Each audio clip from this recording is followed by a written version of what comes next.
بسم اللہ الرحمن الرحیم۔ میرے محترم سامعین، آج میں آپ کی خدمت میں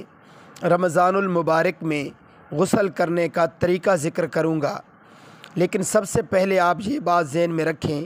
کہ جو طریقہ عام دنوں میں غسل کرنے کا ہے وہی طریقہ روزوں میں بھی غسل کرنے کا ہے۔ جس طرح غسل کے 3 فرض ہے،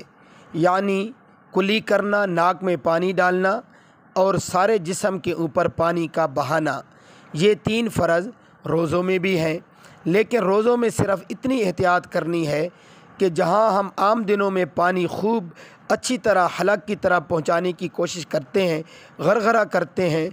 اور ناک میں نرم ہڈی کی طرح پانی پہنچانے کی کوشش کرتے ہیں، تو روزوں میں اس میں احتیاط کی جائے،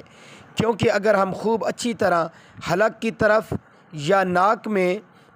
نرم ہڈی کی طرح پانی پہنچانے کی کوشش کریں گے تو بے احتیاطی سے یہ پانی حلق کی طرف بھی جا سکتا ہے، اور جس کا نقصان یہ ہوگا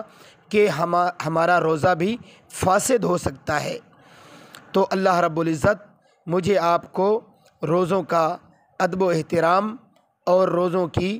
قدر و قیمت پہچاننے کی توفیق عطا فرمائے۔ وآخر دعوانا ان الحمد للہ رب العالمین۔